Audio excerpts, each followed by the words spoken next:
నా పేరు సౌదాని భూమన్న యాదవ్, తెలంగాణ రాష్ట్ర సర్పంచ్ వ్యవస్థాపక అధ్యక్షుడు. రాష్ట్రంలో 12,733 గ్రామ సర్పంచులు ఇలా 1995 నుంచి దాదాపు 35 సంవత్సరాల నుంచి సర్పంచుల సమస్యల సంఘం ఏర్పాటు చేసుకోవడం జరిగింది.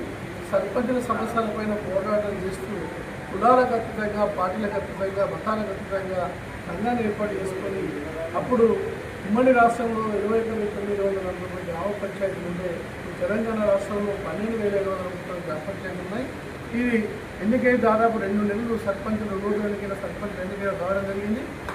ఈ విధంగా రాష్ట్ర వ్యాప్తంగా దాదాపు 12 జిల్లాలను ఇలా జిల్లా కమిటీలు వేసుకుంటూ వస్తూ ఇవాళ ఈరోజు సిద్దిపేట జిల్లా అధ్యక్షులుగా బాలరెడ్డి గారిని ఎన్నికడం జరిగింది.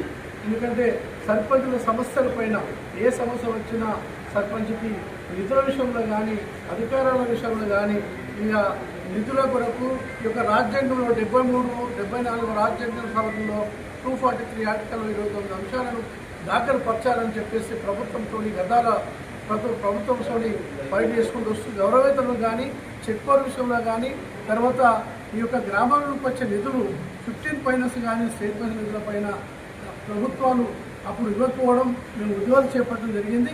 ఇవాళ రాష్ట్ర ప్రభుత్వం, రాష్ట్ర ముఖ్యమంత్రి రేవంత్ రెడ్డి గారు కూడా ఇవాళ స్థానిక సంస్థలకు వారికి అభినందన తెలపాలి. ఎందుకంటే మేజర్ గ్రామ పంచాయతీ 10 లక్షలు, మైనర్ గ్రామ పంచాయతీ 5 లక్షలు వారు ఇవ్వడం జరిగింది. కొత్తగా ఎన్నికైన సందర్భంలో వారికి కానీ, పంచాయతీరాజ్ శాఖ మంత్రి సీతక్క కానీ మేము సర్పంచ్ సంఘం నుంచి వారికి అభినందన తెలుపుతున్నాం.